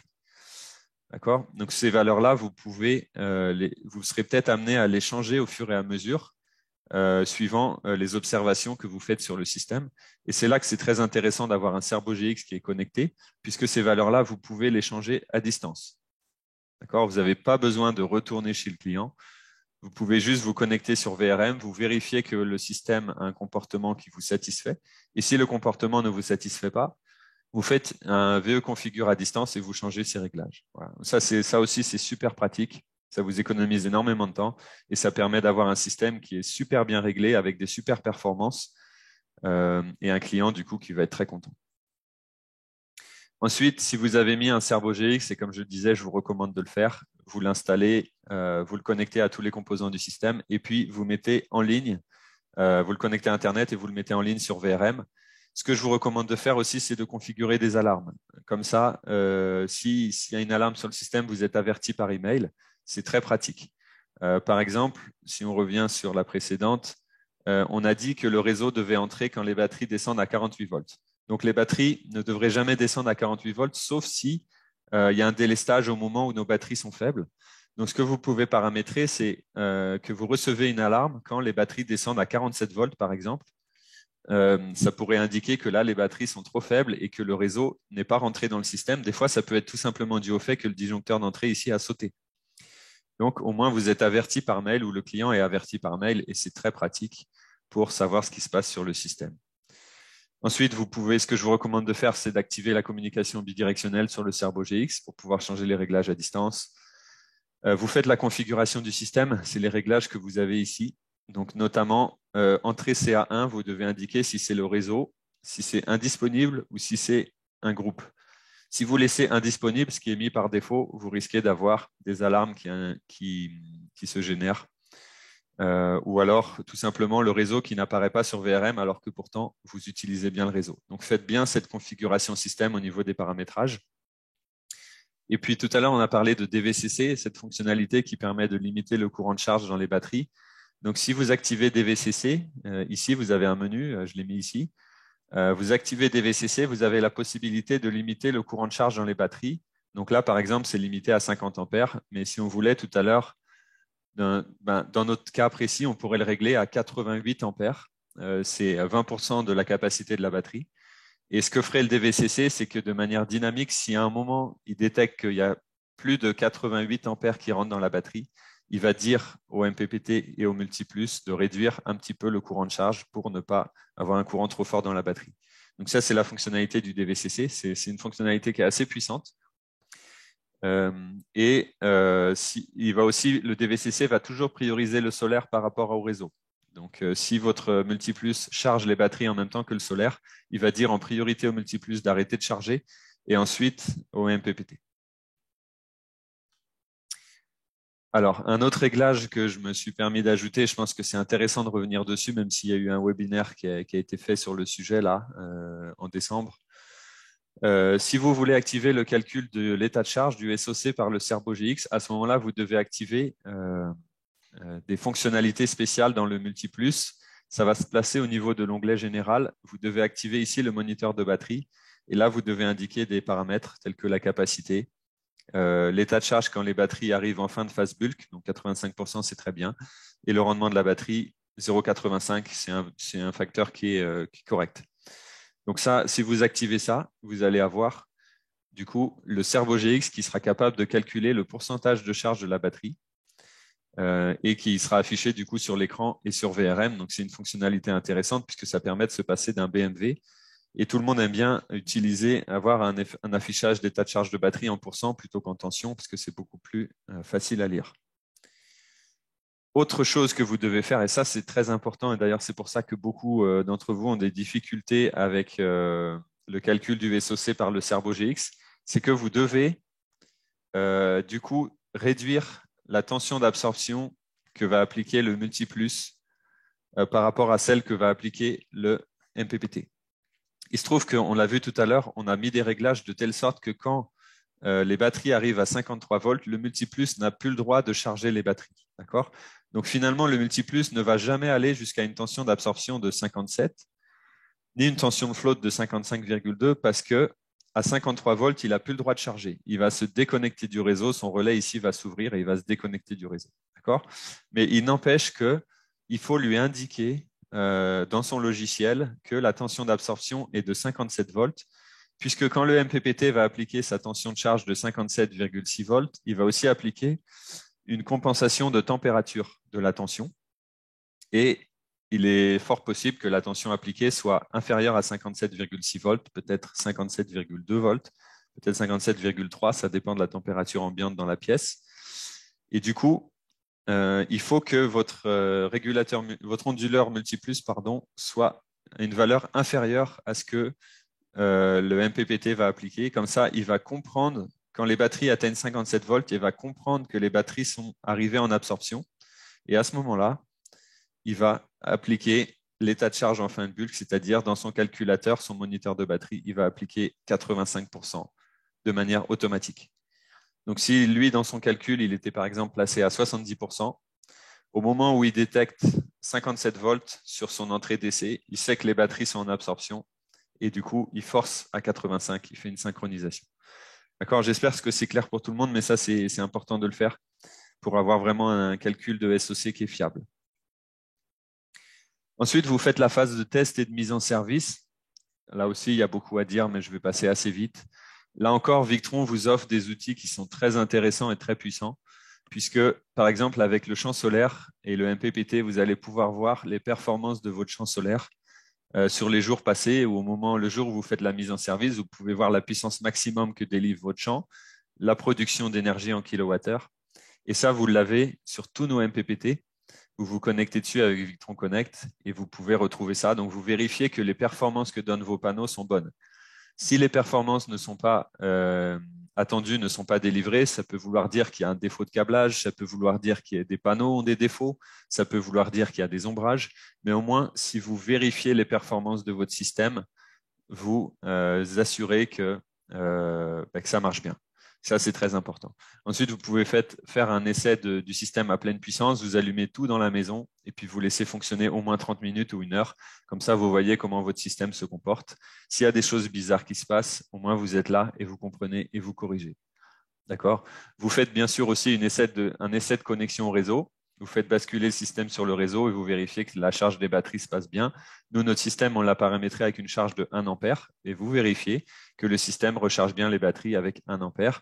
Et quand les batteries remontent à 53 volts, vous validez aussi qu'il va se déconnecter du réseau. C'est important que vous fassiez tout ça tant que vous êtes sur place parce que si jamais ça marche mal, ça vous évite de revenir une deuxième fois.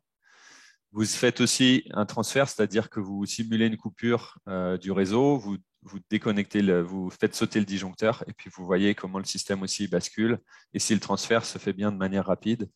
Tout ça, c'est des petits tests faciles à faire mais intéressants. Et puis avec VRM aussi, par exemple, vous pouvez voir la consommation du client, la consommation en sortie du convertisseur. Donc, vous pouvez faire des tests où vous allez monter vos convertisseurs en charge et puis voir déjà aussi au niveau de la consommation du client, si c'est bien ce à quoi vous vous attendiez. Des fois, on a des surprises, on se rend compte que certains équipements consomment beaucoup plus que prévu et il vaut mieux s'en rendre compte au moment de la mise en service que s'en rendre compte des mois plus tard, quand le système il est déjà un peu fatigué parce qu'on lui a trop tiré dessus. D'accord? Vous pouvez aussi vérifier l'équilibrage des phases quand vous êtes sur un système triphasé. Là, c'est un système monophasé, mais sur du triphasé aussi, c'est très utile cet outil parce que vous pouvez voir comment sont équilibrées vos phases. Ensuite, vous faites la réception technique avec le client. Là, je passe vite parce qu'on est déjà en dépassement de temps. Désolé, mais vous avez ici des petites choses qui sont intéressantes et qui sont bonnes à faire quand vous transférez le système au client. Alors, je vais juste donner une petite variante avec le lithium parce que je sais que beaucoup d'entre vous utilisent le lithium et maintenant, ça devient de plus en plus demandé. Donc, si vous utilisez des batteries lithium, déjà, c'est très, très, très recommandé d'utiliser les batteries qui sont compatibles. Donc là, vous avez un lien qui indique toutes les batteries qui sont compatibles Victron. Vous en avez des dizaines. Et en utilisant une batterie compatible Victron, vous avez une batterie qui est capable de communiquer avec le Cerbo GX, qui est capable de communiquer du coup avec l'entièreté de votre système Victron et qui va faire en gros un seul et unique système qui communique ensemble et qui va fonctionner de manière extrêmement fiable et extrêmement performante. Donc là, vous avez des exemples de batteries. Freedom One, BYD, qui sont des marques qui sont compatibles Victron. Et du coup, c'est la batterie qui va indiquer au système Victron comment il doit charger ou décharger. L'avantage des batteries lithium, vous pouvez les décharger jusqu'à des profondeurs très élevées, de 80% à 100% suivant les marques. Le rendement de la batterie est excellent, entre 96 et 97%. Donc, vous allez aussi avoir, pour le même système solaire, le même champ solaire, vous allez avoir plus d'énergie qui va être délivrée à l'utilisateur puisque le rendement est meilleur. Donc, si on avait utilisé dans notre cas de figure des batteries lithium, au lieu de mettre 6400 watts de solaire, on aurait peut-être pu mettre seulement 5700, 5800 watts, je ne sais pas trop. Les courants de charge et décharge sont beaucoup plus grands. Donc là aussi, vous pouvez, en général, ça pose aucun souci. Vous pouvez charger avec des forts courants. Et un autre gros avantage du lithium, c'est que c'est évolutif dans le temps. Donc là, le client, on lui a mis, par exemple, on lui a proposé un pack de batterie qui fait 440 ampères-heure en 48 volts, ce qui représente une capacité de stockage brut de 21 kWh. Mais sur ces 21 kWh, le client ne peut utiliser que la moitié. Donc ça fait en gros 10 kWh utiles. En fait, on aurait pu une stratégie que vous pouvez faire justement en lithium. Si vous utilisez par exemple ces batteries modulaires de BYD, vous avez ici un bloc de batterie qui fait 5 kWh. Donc au lieu de proposer 10 kWh au client, vous lui proposez pour démarrer 5 kWh. Donc la batterie ne sera capable de tenir que la moitié de la nuit. L'autre moitié, ce sera le réseau. Mais l'avantage, c'est que c'est évolutif. Donc, dans un deuxième temps, le client pourra ajouter une deuxième batterie sur son système qui va l'amener à 10 kWh de stockage. Et là, il pourra tenir toute la nuit. D'accord ? Et ensuite, vous pouvez même rajouter une troisième, ce qui lui permet de stocker d'un jour à l'autre des surplus de production solaire.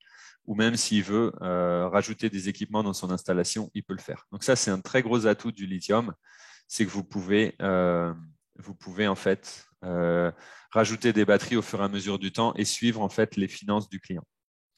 Dans ce cas-là, ce qu'il faut savoir, c'est que un Cerbo GX est obligatoire puisqu'il va devoir être présent pour communiquer avec le BMS de la batterie. Évidemment, un autre avantage du lithium, c'est le très grand nombre de cycles. Les durées de vie sont de l'ordre de 15 ans, 20 ans.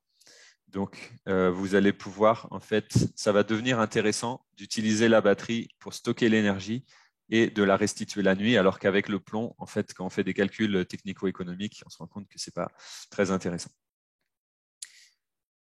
Voilà. Et puis enfin, une dernière discussion. Désolé, je dépasse pas mal le temps, mais je pense que c'est intéressant de voir en fait tous les cas de figure qui s'offrent à nous.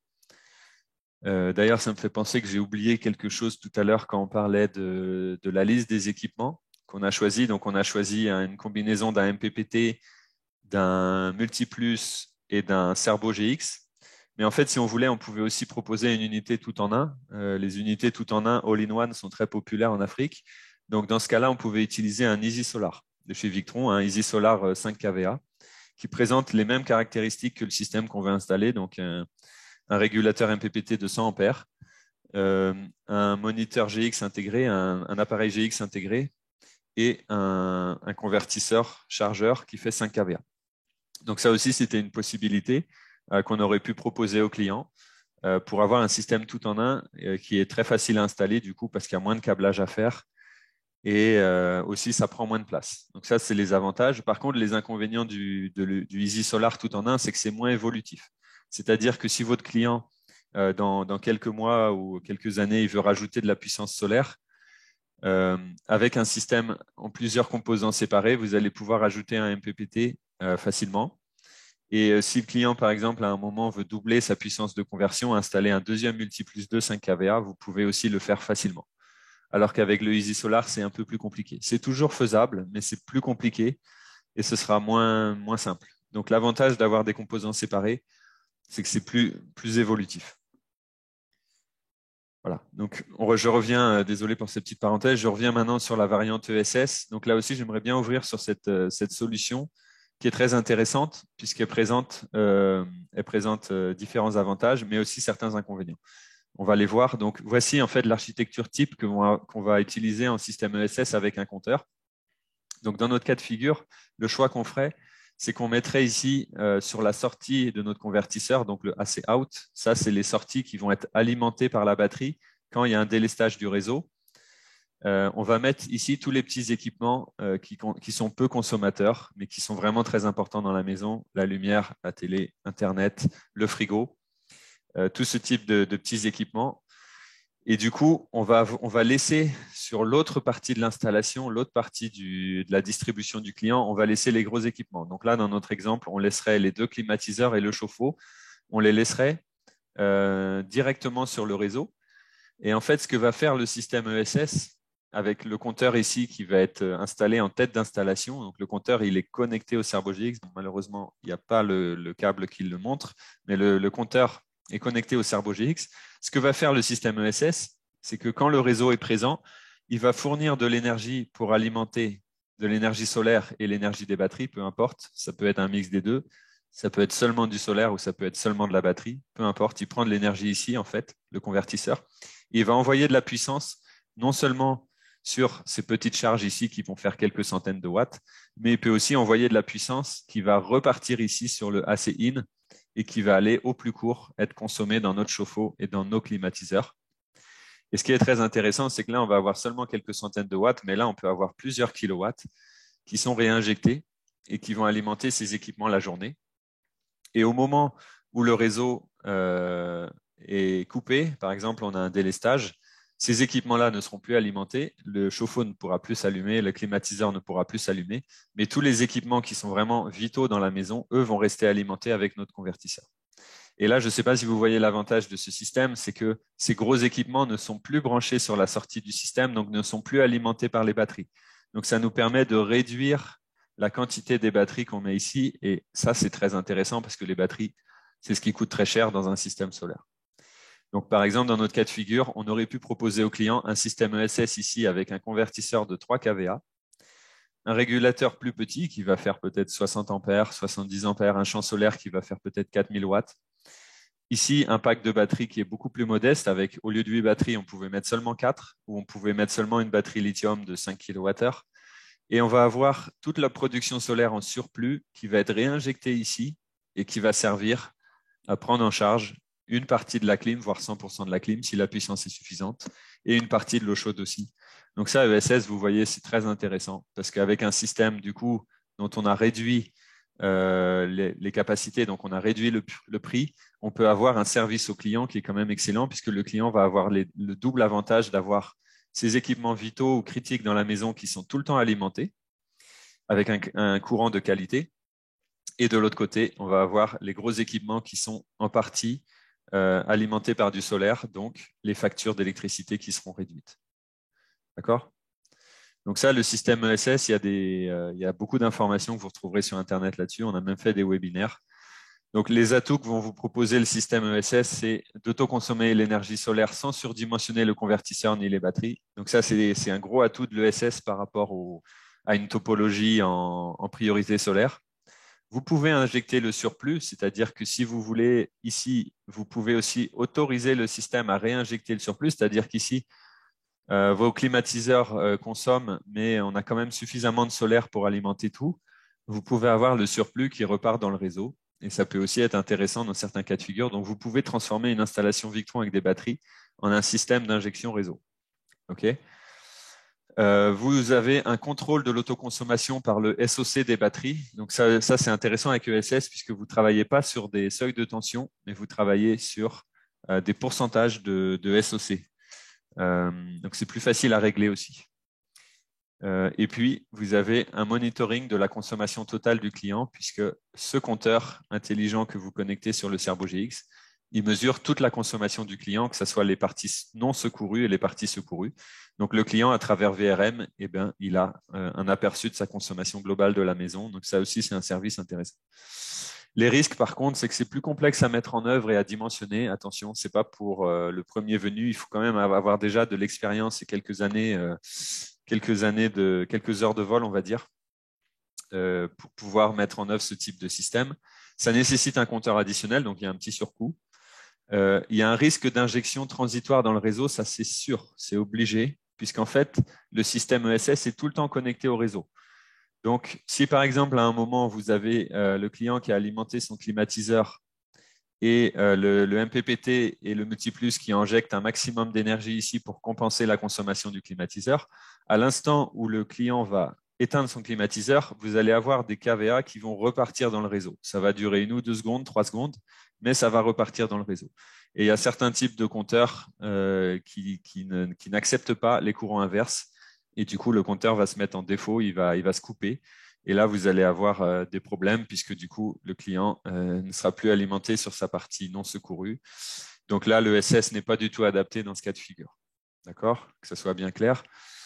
Et aussi, un autre limite du système ESS, c'est que si vous êtes sur un mauvais réseau, typiquement vous êtes en bout de ligne avec des faibles tensions, ou alors vous avez la même chose, un réseau qui a une très forte impédance, donc qui fluctue beaucoup en tension, la tension monte et descend. Dès que vous alimentez une clim ou un chauffe-eau, la tension s'effondre.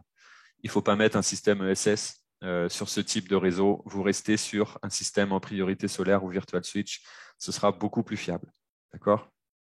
Parce qu'en fait, juste pour expliquer peut-être, pourquoi il ne faut pas faire ça? Parce qu'en fait, le système Victron ESS, il va tester si le réseau est présent et pour ça, il va faire varier l'impédance de la ligne. Et si la ligne a une impédance forte, ça va induire des surcharges. En fait, il va y avoir des courants qui vont refluer dans le réseau, des forts courants. Ça peut même mettre l'onduleur en overload. Donc, en fait, quand vous avez des mauvais réseaux, des tensions faibles et tout ça, n'utilisez pas ESS. Vraiment, c'est un avertissement. Voilà, on a terminé là-dessus. On a dit beaucoup de choses. Ça fait peut-être trop, mais vous pourrez revoir cette vidéo, vous pourrez revoir différentes parties. Je pense que ce sera intéressant pour vous. On a un petit peu dépassé le temps. Juste pour conclure, en fait, comme vous l'avez vu, hein, dimensionner une installation, ça ne suit pas une recette toute prête. Il n'y a pas de formule magique. Vous allez devoir rentrer dans les détails et au niveau du bilan de puissance, vous allez devoir établir beaucoup d'informations et faire des choix pour faire votre dimensionnement. Donc en fait, c'est ça. Il n'y a pas de recette toute prête. Je pense que ça, vous l'avez compris. Ça nécessite de l'expertise et de la compétence. Et il y a plusieurs manières, il y a plusieurs chemins pour arriver à la même destination. Donc, chaque installateur va avoir sa méthode, chaque logiciel aura ses propres calculs. Mais au moins, avec ce webinaire, vous avez une méthode, vous savez qu'elle fonctionne. Et après, vous pouvez réutiliser ces formules de calcul. Vous avez vu, il y a eu très peu de formules, il y en a eu seulement 2. et vous les intégrez vous-même dans votre tableur. Vous avez votre petit tableur à vous et comme ça, vous pouvez faire vos calculs. C'est vous qui les avez faits. Personne ne peut vous tromper là-dessus. Vous dépendez de personne et vous êtes capable de faire vos dimensionnements en totale autonomie. Et ensuite, un dernier point, c'est qu'une très bonne connaissance des produits permet de faire des offres qui sont fiables et qui sont performantes. Là, on a vu qu'on est rentré dans la fiche technique du convertisseur, on est rentré dans la fiche technique des batteries. Pour le MPPT, on a utilisé un calculateur en ligne. Donc, quand on connaît bien les produits et qu'on les a bien dimensionnés, ça va donner une installation qui est fiable et performante. Donc, ça va donner un projet réussi, ça va donner un client satisfait et ça va vous apporter, en tant que professionnel, de la reconnaissance et de la pérennité. Et ça va vous donner un business model qui fonctionne. D'accord ? Je rencontre trop dans mes voyages et dans mes rendez-vous des installateurs qui ont des difficultés parce que, en fait, tout ça n'est pas assuré et du coup, à la fin, c'est la pérennité même de leur entreprise qui est en jeu. D'accord ? Donc, ça ne s'improvise pas, il faut de l'expertise, il faut de l'expérience. Et aussi sur le marché, on voit malheureusement trop de gens qui ne maîtrisent pas ces aspects-là et dont les projets sont des échecs et qui font un peu du tort à la filière photovoltaïque. Merci, bonne journée à tous.